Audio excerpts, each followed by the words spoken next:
E Simão respondeu: suponho que aquele de quem ele perdoou a dívida maior. Você está certo, disse Jesus. Então voltou para a mulher e disse: veja esta mulher ajoelhada aqui. Quando entrei em sua casa, você não me ofereceu água para lavar os pés, mas ela os lavou com as suas lágrimas e os secou com seus cabelos. Você não me cumprimentou com um beijo, mas desde a hora em que entrei, ela não parou de beijar os meus pés. Você não me ofereceu óleo para ungir a minha cabeça, mas ela me ungiu os pés com um perfume muito raro. E eu lhe digo, os pecados delas, que são muitos, foram perdoados, e por isso ela demonstrou muito amor. Mas a pessoa a quem pouco foi perdoado, demonstra pouco amor. Então Jesus disse à mulher: seus pecados estão perdoados. Amém, meus amados? Hoje a gente vai fazer uma pregação um pouco diferente. Eu queria começar lendo esse texto, para explicar que, ao chegar na presença de Jesus, a palavra de Deus diz em 2 Coríntios 3,18, que ao chegar na presença do Rei, na presença de Deus, na presença daquele que é todo poderoso, a imagem de Deus, a glória de Deus, ela é como um espelho para nós. E nesse espelho, nessa reflexão de Deus sobre nossas vidas, nós somos transformados conforme olhamos para o Senhor, conforme olhamos para esse Deus, e somos abençoados com isso. Essa mulher entrou nessa casa e ali sabia que estava o Rei, sabia que estava o Messias, sabia que estava aquele homem que poderia salvá-la, que poderia perdoar os seus pecados, que poderia conduzir a sua vida para um passo adiante, para um novo tempo. Ela tinha consciência de que Jesus era poderoso, ela já tinha ouvido falar que ele era um rei, que tinha vindo e operava milagres. Mas quando ela se encontrou com ele, ela não foi questionar teorias do judaísmo, ela não foi, teologizar com Jesus, ela não foi filosofar, ela não foi simplesmente questionar as coisas, ela simplesmente se aproximou dele, dobrou seus joelhos, começou a chorar.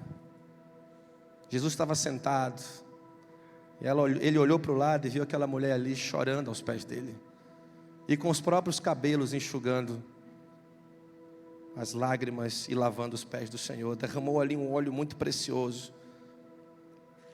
Isso me lembra de uma das bacias que tem na Bíblia.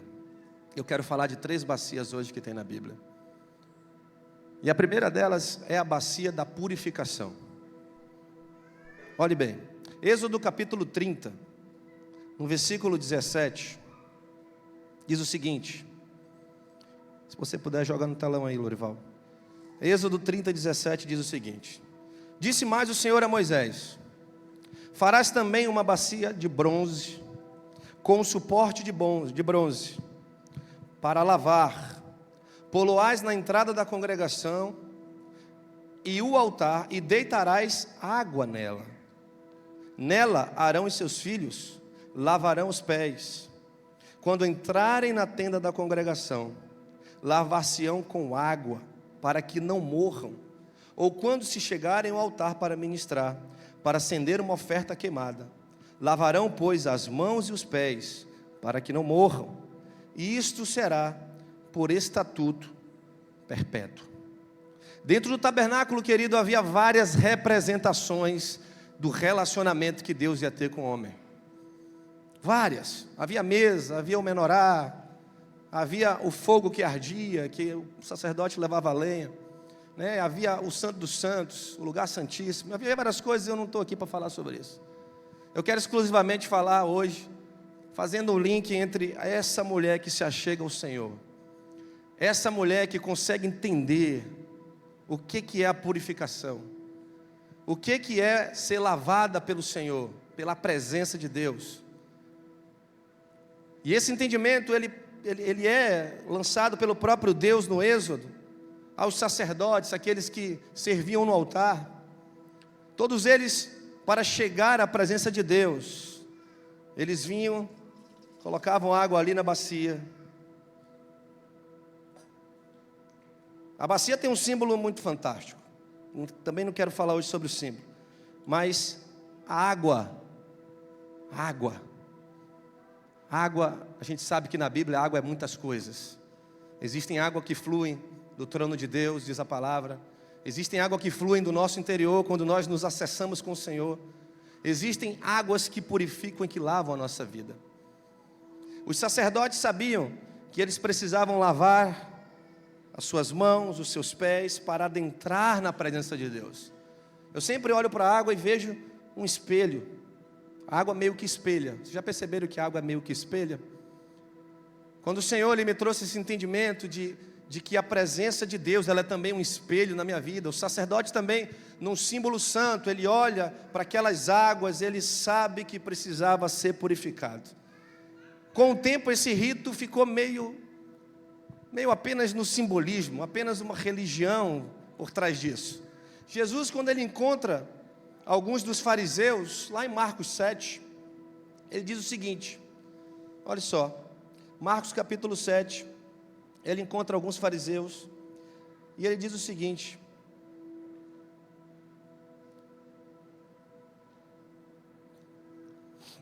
verso 18, então lhe disse, assim vós também não entendeis, e não compreendeis que tudo que de fora entra no homem não pode contaminar, porque não lhe entra no coração, mas no ventre, e sai para o lugar escuso. E assim considerou ele puro todos os alimentos, e dizia, o que sai do homem é isso que contamina, porque de dentro do homem, do coração dos homens, é que procedem os maus desígnios. Aí olha o que Jesus fala aí, Jesus está dizendo o seguinte, olha, aqueles homens estavam apenas lavando as mãos para comer, num ritual, pegando ali talvez a bacia de água, lavando suas mãozinhas, se achegando ali a um ritual apenas, a algo apenas mecânico, apenas que não tinha sentido nenhum, que não ia fazer efeito nenhum nas suas vidas, né? E quantos de nós estamos agarrados apenas a esses símbolos, essas coisas que não têm efeito, uma oração vazia, um entrar na presença de Deus vazio, uma adoração vazia, sem vida. Olha só, o próprio Jesus fala o seguinte, ó, ele diz o seguinte no verso 21, porque de dentro do coração é que procedem os maus desígnios, e ele fala tudo, a prostituição, os furtos, os homicídios, os adultérios, a avareza, as malícias, o dolo, a lascívia, a inveja, a blasfêmia, a soberba, a loucura. Ora, todos esses males saem do coração do homem e contaminam o homem. Queridos, muitos de nós somos contaminados não é por algo externo, mas é por algo que está dentro do nosso coração. As impurezas, elas procedem de dentro do nosso coração. Veja bem, quando o Senhor está buscando um rei para Israel, aparecem algumas pessoas que estavam ali no RH de Samuel para serem testados, e aparecem uns camaradas fortes, aparecem uns camaradas grandes. Samuel olha para o exterior e diz, certamente é esse aqui que vai reinar sobre Israel, ele é bonito, ele é forte, um cara que está com uma espada na costa, um escudo, todo preparado, um soldado. Samuel vai olhando todos aqueles homens, e o exterior, a estética, às vezes agrada, eu sei. Às vezes a gente consegue convencer as pessoas com as palavras. Às vezes a gente consegue convencer que nós estamos com Deus, que nós somos cristãos. Mas, meu amigo, Deus olha o coração. O Senhor sabe quais são as intenções que estão dentro de nós. O Senhor, Ele tem uma lupa, né? Ele tem um poder, Ele entra lá dentro da tua alma e Ele sabe o que está aí dentro. E não adianta a gente esconder, não adianta a gente maquiar na presença de Deus, não adianta a gente chegar lá e começar a dizer para o Senhor que nós somos isso, que nós fizemos aquilo, que nós temos um título, que nós somos o pastor, que nós somos o médico, o advogado. Não adianta. O Senhor, Ele olha o coração. E Ele fala para Samuel, olha, nenhum desses. Tem mais alguém? E a história diz, vocês sabem, tem Davi, que tinha um coração apto para estar com o Senhor. Meus amados, isso aqui, quando a gente chega na presença de Deus, nós precisamos nos lavar. Nós precisamos nos purificar. Porque, às vezes, uma meia-verdade parece uma verdade, mas não é. Às vezes, um meio crente parece crente, mas não é. Não está sendo. Ele tem aparência, ele cheira, ele parece, ele desenvolve. A performance dele é até parecida. Lembra muito. Mas, quando ele se encontra, quando Jesus resolve entrar na casa dele, o camarada começa a discutir uma coisa que não tem nada a ver com Jesus. Jesus reclama, diz: cara, eu estou aqui contigo, sabe? E eu estou na tua casa. Tu não fizeste nada para mim. Tu não colocou uma bacia para eu lavar os meus pés. Tu não me ungiu, como é de costume na hospedaria judaica. Tu não me deu azeite para eu me perfumar. Tu não me deu um ósculo santo, um beijo de amigo. Tu simplesmente me tratou como um igual. Tu não sentiu a minha presença. A minha presença passou despercebido por você. Mas essa mulher, ela sabe a necessidade que ela tem. Irmãos, nós precisamos saber a necessidade que nós temos. E nós temos uma necessidade existencial muito grande. Nós precisamos de Deus. Nós precisamos dessa presença, nós precisamos desse Espírito, nós precisamos desse poder, nós precisamos dessa autoridade. Sem o Senhor na tua vida, as coisas não vão adiante. Sem o Senhor na tua vida, a tempestade não vai cessar. Sem o Senhor na tua vida, as coisas não vão prosseguir. Você precisa desse poder, dessa autoridade na tua vida. Você precisa desse dínamos na tua vida, dessa presença.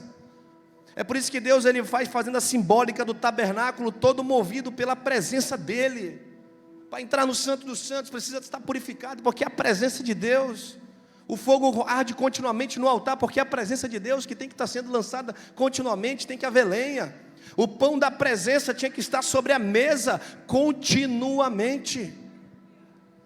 Porque o perigo está aí, nós podemos virar Simão.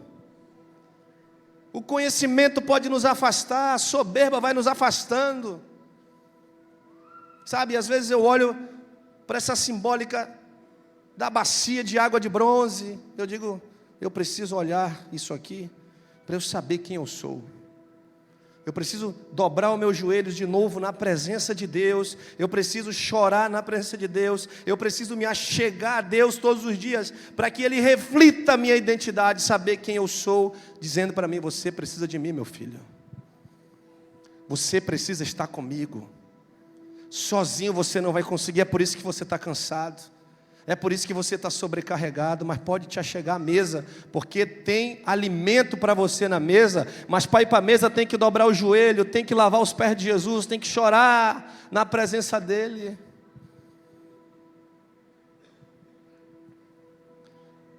A primeira bacia fala sobre isso. Em Tiago capítulo 4, o apóstolo Tiago ele nos dá uma direção mais clara sobre isso. Ele nos dá uma clareza maior sobre isso. Lá no verso 4 diz o seguinte: infiéis, não compreendeis que a amizade do mundo é inimiga de Deus? Aquele, pois, que quiser ser amigo do mundo, constitui-se inimigo de Deus. Querido, no mundo não tem nada para você. No mundo vai ter o que Jesus falou, coisas para contaminar o teu coração. No mundo vai ter a prostituição, vai ter a lascívia, vai ter o homicídio, vai ter todas as coisas que tem para contaminar o teu coração. E o apóstolo Tiago fala: não dá para ter amizade, infiéis. Passa adiante. E aí ele conclui, vai dizendo o seguinte: olha, ou supondes que em vão afirma a Escritura, é com ciúme que por nós anseia o Espírito Santo, e que Ele fez habitar em nós. O Espírito Santo está ardendo em ciúme com aqueles que estão militando lá fora, com aqueles que estão brincando, com aqueles que estão achando que Jesus não vai voltar, hora ou outra. Estamos dizendo até que Ele venha, mas estão brincando com a presença de Deus. Passa adiante. Antes Ele dá maior graça, pelo que diz: Deus resiste aos soberbos. Olha e pense lá em Simão, que te lê o texto. Deus resiste aos soberbos, mas dá graça aos humildes.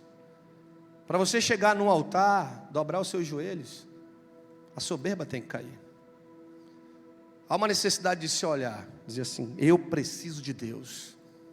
Cantamos na canção: preciso de Ti, Senhor. Então, o apóstolo vai dizendo o seguinte mais adiante: sujeitai-vos, portanto, a Deus. A quem, irmãos? Mas resisti ao diabo, e ele fugirá de vós. Segue adiante. Chegai-vos a Deus, e ele se chegará a vós. Purificai as mãos, pecadores, e vós que sois de ânimo dobre, limpai o coração, diz o Senhor. Afligi-vos, lamentai e chorai. Converta-se o vosso riso em pranto e a vossa alegria em tristeza.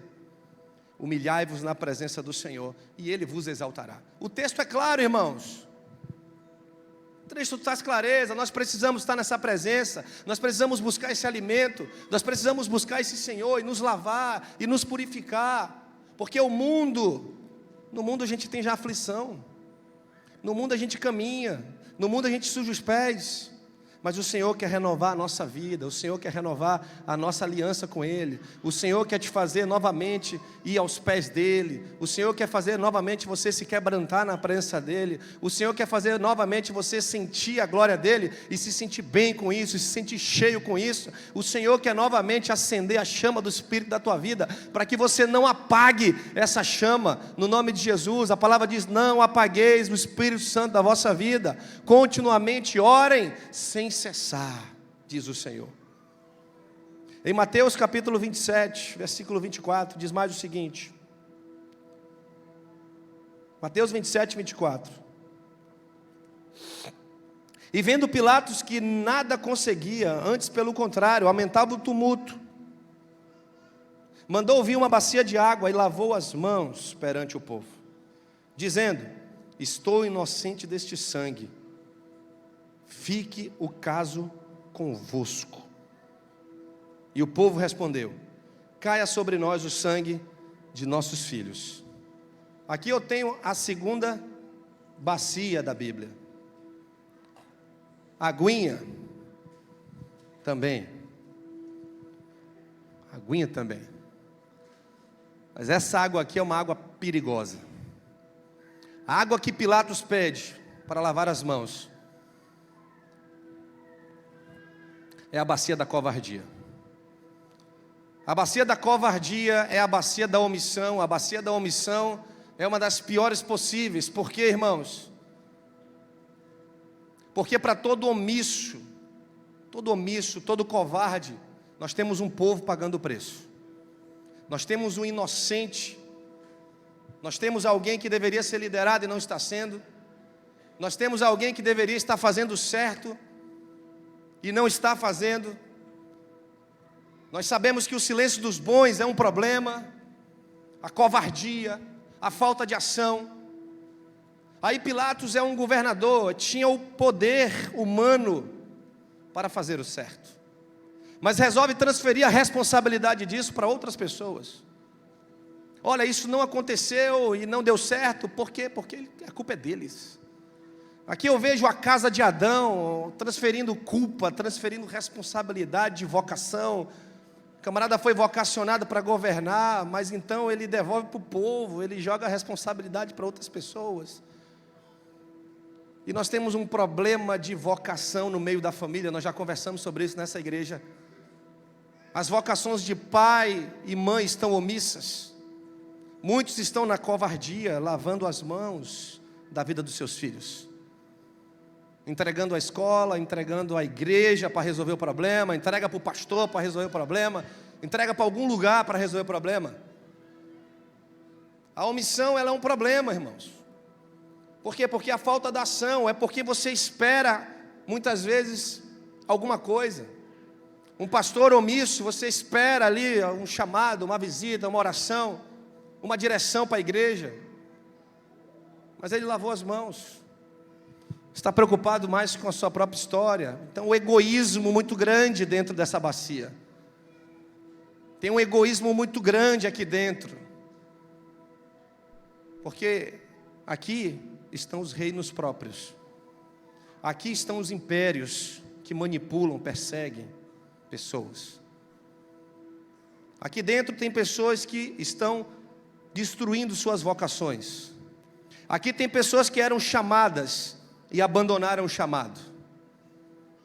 Aqui tem pessoas que faziam, mas hoje não fazem mais.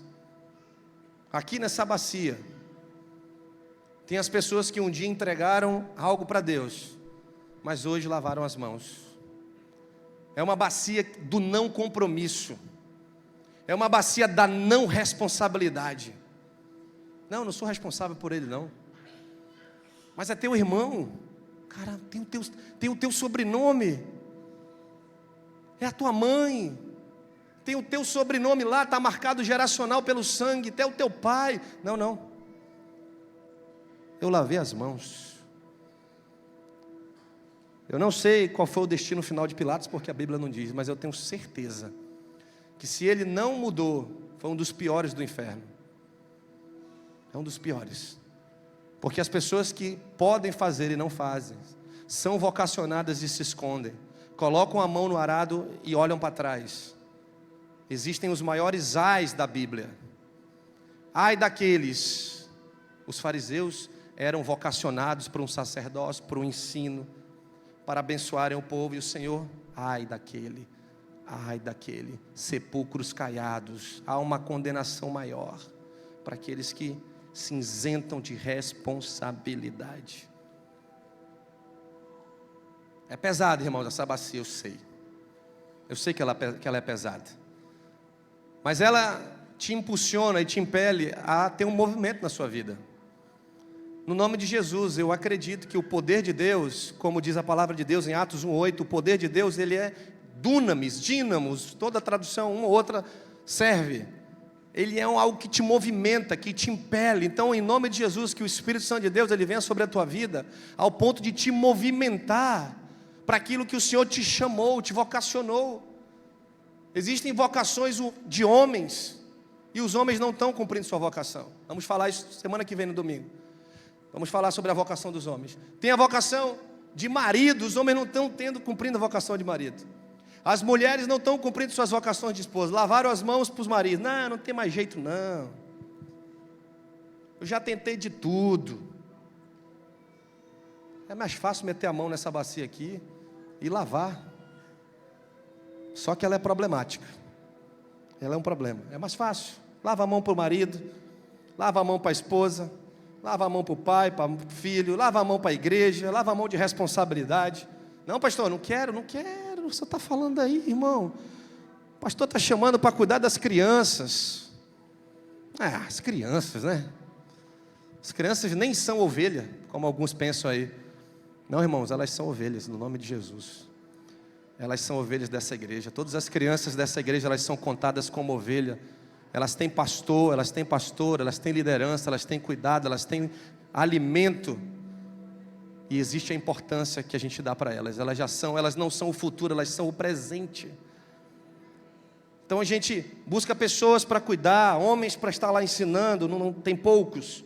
Pessoas para estar ajudando. Mas alguns vêm aqui, ó. Que o Senhor nos fale conosco, no nome de Jesus. Existe mais uma bacia que eu queria falar com você. Porque na bacia de Pilatos, eu sei, tem o medo, que às vezes me impede, tem a covardia, tem a falta do compromisso, tem várias coisas, tem a culpa o outro, culpa a si mesmo, eu não posso, eu não consigo. Tem todas as síndromes que nos impedem às vezes de avançar. Só que é o seguinte, a bacia da omissão, isso aqui eu escrevi hoje pensando lá em casa, ela não vai me custar nada nessa vida, realmente.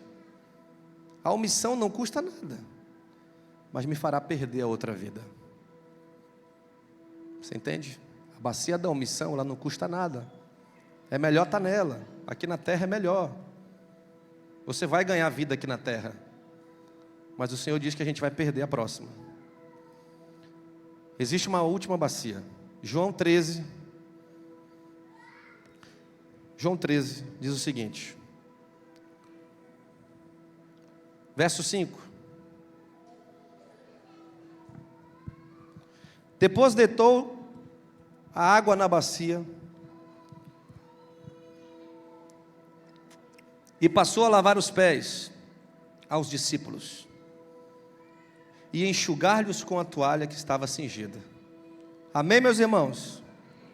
Essa bacia aqui é diferente. Olha só o que diz o verso 12. Depois de ter lhe lavado os pés, tomou as vestes e voltando à mesa. Então Jesus estava na mesa, ceando com os discípulos. Partiu o pão, deu para todos, né? A mesa, hoje é noite de Santa Ceia, vamos ceiar. A mesa está ali para todos. Jesus está partilhando o pão para todos que estão na mesa. Ele sabia que Judas ia trair, mas Judas estava na mesa. Amém, irmãos? Os irmãos mais novos na fé, aqueles que ainda estão caindo, aqueles que ainda estão negando, aqueles que ainda estão com algumas dificuldades, eles estão na mesa também de Jesus. Jesus não os tira, não os repele. Olha só, versículo 13: vós me chamais o mestre, e o Senhor dizes, porque sou mesmo mestre. 14: ora, se eu sendo o Senhor o mestre, vos lavei os pés, também vós deveis lavar os pés uns dos outros. Amém, irmãos? Coloca aí a tela, a mesa da responsabilidade. Porque aqui na bacia, porque aqui nessa bacia, irmãos, é o contrário dessa bacia aqui, ó. É completamente o oposto. Porque nessa bacia aqui, certamente eu vou perder muita coisa nessa vida. Nessa bacia aqui eu vou perder muita coisa. Nesta vida. Mas vou ganhar a vida eterna. Você não tem como chegar na mesa e não passar pela bacia de Jesus. Você participa da ceia, você recebe o alimento, mas o Senhor te oferece essa bacia aqui. Ele diz: ei, responsabilidade. Responsabilidade com o teu irmão. Responsabilidade com a tua casa. Responsabilidade com a tua família. Responsabilidade com as pessoas que você é vocacionado a estar junto. Responsabilidade com o teu casamento. Responsabilidade com os teus filhos. Eu lavei os teus pés, vai lá e lava do teu próximo. Responsabilidade com os teus amigos, responsabilidade com o vizinho que passa por você, responsabilidade no teu trabalho com as pessoas que estão chegando perto de você. Na bacia da responsabilidade, nós recebemos ela após partir o pão, é gerada uma responsabilidade. Você é responsável por algo, não se isente de responsabilidade, porque se você se isentar de responsabilidade, você vai cair aqui, ó. Você vai ser jogado para o colo de Pilatos. Então eu digo para você, meu amado, eu sei que pode estar difícil, mas não desista. Eu sei que às vezes o matrimônio não está nos seus melhores dias, mas não desista. Eu sei que às vezes o filho, né, está ali. Ser pai, ser mãe, às vezes não é fácil, mas não desista. Você colocou a mão sobre o arado de uma vocação, independente de qualquer coisa, a gente não tem escolha. Nós temos que seguir, cumprindo as nossas responsabilidades. No nome de Jesus, você é responsável pelo seu irmão mais novo. Não dá para excluir o Judas. Não dá, irmão. Quem já foi perseguido aqui? De um momento, levanta a mão. Quem já sofreu agressão assim, verbal, né? Foi machucado por alguém que ama, alguém que você ama, assim, foi lá e mexeu lá no seu coração, maltratou, apertou um parafuso que não devia, falou uma coisa que você não gostava. O apóstolo Pedro chega para Jesus assim: Jesus, e aí? Quantas vezes é para eu perdoar? É 7? Jesus falou: não, irmão. É 70 vezes 7. É quantas vezes for necessário. Mas eu não vou tirar o Judas da mesa. Eu não vou tirar o Pedro da mesa. E eu vou ter que lavar o pé dele ainda. Ai. Lavar o pé do Pedro, pastor, e lavar o pé do Judas, sabendo que ele ia negar 3 vezes? Sim, irmãos. Você não sabe o futuro. O Senhor quer te usar. O Senhor quer que você seja instrumento de bênção. Você é responsável. Então não importa o que essa pessoa vai fazer, a responsabilidade é maior sobre ela. A responsabilidade é maior. O próprio apóstolo Pedro, que nega Jesus 3 vezes, é aquele que vai liderar a igreja. Não dá para tirar da mesa. Nós temos responsabilidade. Então na bacia da omissão, como a gente conversou, vai custar essa vida. Ou você vai ter essa vida, mas vai perder a outra. Na bacia da responsabilidade, vai me custar tudo, mas me fará ganhar a vida eterna. Tudo que eu mais quero, irmãos, nessa vida, além de poder entregar algumas ovelhinhas aos céus, e a minha própria vida, entregar a minha casa aos céus. Eu tenho um desejo muito ardente de entregar os meus filhos para os céus, e cuidá-los, e que eles sejam transformados, que eles sejam homens cheios do Espírito, e mulheres cheias do Espírito. Às vezes eu fico imaginando o que será de João, o que será de Benjamim, aonde irão, quais serão as potências que Deus vai derramar na vida deles. Eu tenho essa ardente expectativa de que o Senhor faça coisas grandes, mas eu não posso desistir de perseguir aquilo que Deus quer. Porque eu sei que vem coisas para paralisar.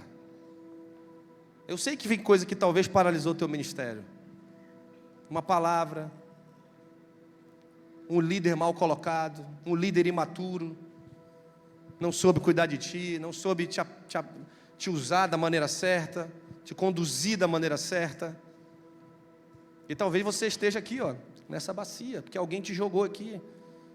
Interessante que Adão, ele cai aqui de graça, ou mais ou menos de graça. Ele foi omisso, mas caiu. Caiu aqui. Por quê? Porque não foi líder da sua casa. Sabe que eu penso que, quando eu penso nessa responsabilidade da culpa do Éden, para mim Adão é o maior culpado de tudo. Ele era para ter permanecido fiel a Deus, mas ele foi omisso e covarde. O Senhor está te conclamando, meu amigo, nessa noite, te chamando por uma responsabilidade da identidade que Ele te deu. Você é filho de Deus, você não é criatura, você não nasceu para estar lá no mundo, para estar impuro, para estar com o coração contaminado. O Senhor te chamou das trevas para a luz, o Senhor te conduziu a um lugar mais excelente. O império das trevas que havia sobre a tua vida foi caído e quebrado, e Ele te conduziu ao reino do seu Filho eterno. Você tem uma responsabilidade de filho, você tem uma identidade no Senhor, daquele que acredita, que busca, que persegue a presença de Deus. Fiz questão de colocar o começo dessa canção, por quê? Porque existe uma responsabilidade da nossa parte, de buscarmos a presença de Deus continuamente. Essa é a bacia da responsabilidade, é ela que eu quero na minha vida, quero me lavar nela, e nessa aqui, porque essa aqui é a que reflete o meu caráter, ou melhor, o meu mau caráter. Quando eu estou de joelhos, o Senhor fala comigo. Quando eu estou de joelhos, o Senhor mostra, me revela a minha alma. Diz: te purifica, Bruno, tu é pecador. Lava as tuas mãos, te limpa na presença de Deus. Confessa os teus pecados ao Senhor. Irmãos, a gente não tem mais dessa prática. A palavra de Deus diz que a gente deve confessar pecados. A palavra de Deus diz que, se possível, uns aos outros, para sermos perdoados. Amém, irmãos? Vá se colocando em pé nessa noite, no nome de Jesus.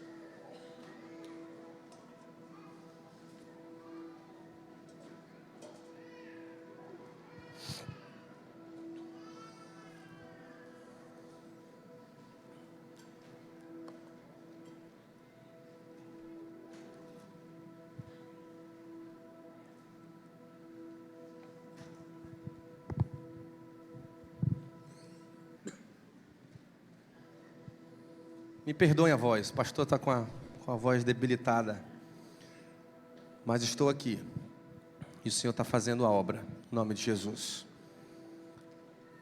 Meus amados, eu queria fazer alguns convites nessa noite, antes da gente ceiar, tá?